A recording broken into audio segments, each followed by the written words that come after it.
Hey folks, King's Drummer. I'm going to do attempt to do a quick video. This is a record I was listening to last night. It's something I haven't visited in a while. I just felt the need to just show it to people because it really moved me, I guess. And I've heard these songs thousands of times, but it's something I haven't revisited in a while. And it's from the 70s era of Genesis. This is a 2-record set, and the albums we're going to talk about is Foxtrot and Nursery Cryme. And both those albums are on this 2-album set. I believe this album came out originally in 1979, and it just showcased these 2 records, Foxtrot and Nursery Cryme. And obviously I've heard these songs before, but for some reason it was really moving me last night, and I was just blown away. It was like I was discovering for the first time. And I'll show you. It has some pretty neat pictures of the band back from the early days. There's Steve Hackett. There's Phil Collins, very young Phil Collins, and there's some ring wear. Good shot of Peter Gabriel. There's Tony Banks, though it's hard to see him in that picture. Very good picture of Michael Rutherford. He was into playing the double neck guitars during that time. And nice group photo of the band, live photo. I actually like this package. It's something you don't see too often in the vinyl stores, so I don't know how rare it is, but it's some of my favorite 70s Genesis records on one set, so it's kind of nice to have this.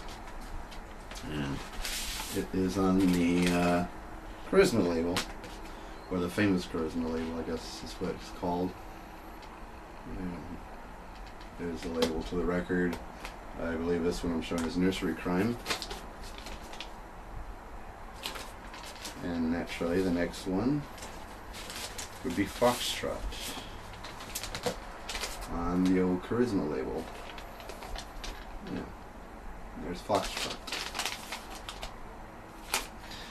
And the record I started off with was Nursery Cryme, and the very first song on there is The Musical Box. And Musical Box is my second favorite Genesis song. My first, of course, being Supper's Ready.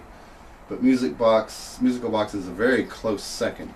A very, very close second. I mean, just by a hair, those songs are decided. And I mean, Musical Box starts almost like an acoustic song, but then it does rise to some power, and the band does a jam in the middle of it after some really cool power chords by Steve Hackett, and they just go into this great jam with some thundering drumming by Phil Collins. There's some amazing guitar leads by Hackett, some great keyboard soloing by Tony Banks, and you got Michael Rutherford holding it together on bass pedals and 12-string guitar. Great song, great song. And if those who are familiar with the archive footage, video footage of Genesis, at the end of the song is where Peter Gabriel dresses up like an old man and sings the last ending section as an old man. So great stuff, real powerful. And Return of the Giant Hogweed, I love the way that song starts. It starts off with such for Genesis, a real powerful intro to that song.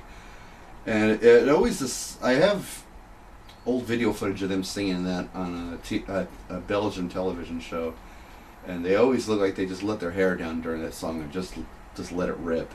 It's really great to watch. I should post it one of these days on YouTube. It's great. And one of my favorite songs to end the Nursery Cryme album, which is called The Fountain of Salmacis. I believe it starts with a Mellotron keyboard intro. I'm not very knowledgeable on keyboards. I don't play keyboards, but I think it's a Mellotron that opens that song by Tony Banks, and it's just a gorgeous intro and a gorgeous song. I mean, the end of it is this really epic guitar solo by Steve Hackett, who really does some great guitar work on that song at the end of it. Really inspiring. And then we go to Foxtrot. The song that opened that one, Watcher of the Skies, I was spinning the heck out of that one, and I love the intro of that song. I believe that one is a Mellotron as well. It has this Mellotron intro to the song, which is probably better than the whole song itself. And it goes with that real complicated rhythm. You know, it's a real cool rhythm between the drums and the bass guitar. It's really cool. I feel ridiculous tapping it like that, but that's the only way I can get you to understand. And of course, there is "Get 'Em Out" by Friday. The one thing about "Get 'Em Out" by Friday, and that I have a problem with, is it's a good song. Don't get me wrong, good song. But there's a lot going on in that song as far as the lyrics, as far as, you know, instrumentally what the band is playing. It's like you're just being blasted over the head with information. But it's a good song, though. I mean, there's some very interesting things happening in that song, as far as, you know, as far as everything, lyrics in the instruments. And then, of course, my all-time favorite Genesis song is "Supper's Ready," which closes out the Foxtrot album. It takes up a whole side, a whole side of Foxtrot, a whole side B of Foxtrot, or side 2, I should say. I'm trying to see if it actually says how long the whole thing is, and it says 22 minutes 57 seconds. Let's say 23-minute epic.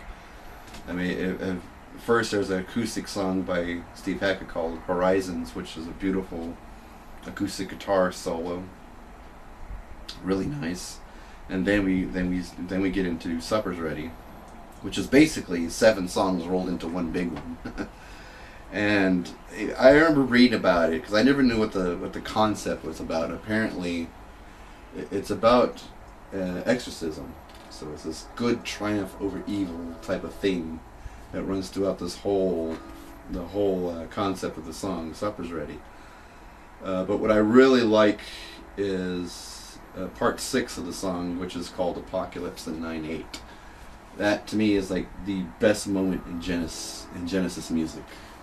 A really odd rhythm going on in 9/8 time between the drums and the bass guitar and the bass pedals, with this insane keyboard solo going right over it.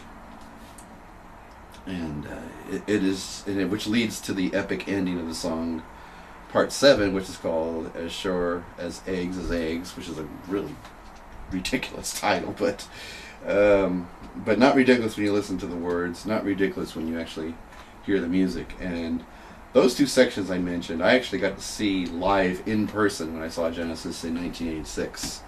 They didn't play the whole "Supper's Ready" song, but they did play those 2 parts in the part of a big medley, and it really blew me away. So last night I decided to revisit the old Genesis songs, and man, they blew me away.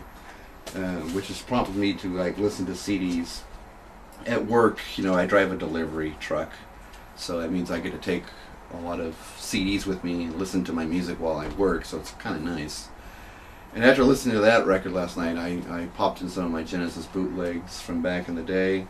This one's called "Cinema Landscape," and this is during the Peter Gabriel era of the band.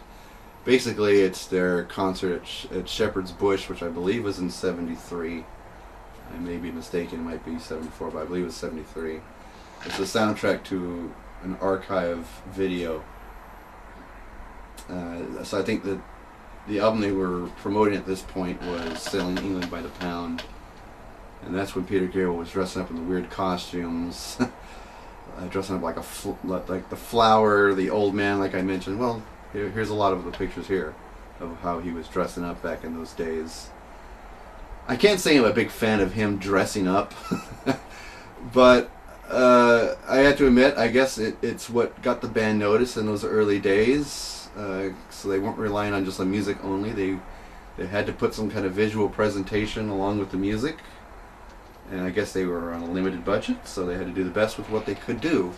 Because not only do they want to inspire you with the music, they want to give you something to actually look at as well. So I guess that solved that problem. So I was listening to this. It has "Watchers of the Skies," "Dancing with the Moonlit Night," "I Know What I Like," "Musical Box," and "Supper's Ready." And I love this bootleg CD. I took another bootleg CD with me, because that's the Peter Gabriel era, so I wanted something to cover the Phil Collins era. and this one is my favorite to listen to from that era. This one's called Perpetual Soundwave, and it basically is from the Abacab tour in 1982.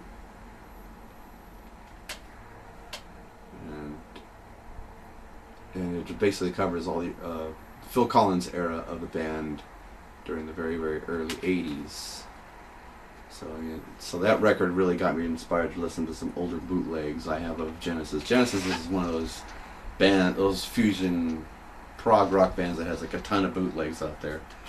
And these are just a few that I have. I have a whole box full of Genesis bootlegs, but those are the two I like to show the most. This one has Dodo, Abacab, Misunderstanding, the In the Cage medley, Man on the Corner, Behind the Lines, No Reply at All, Follow You, Follow Me, Turn It On Again, and Dance on a Volcano, and Los Endos. So a lot of music on this. It is such a joy to listen to. And these are both soundboard recordings. They sound great. Anyway, that's going to do it for King. I just, after listening to that double album, it got me inspired to listen to all my Genesis bootlegs. I've just been on this early Genesis kick lately, so I just thought I'd share that with you.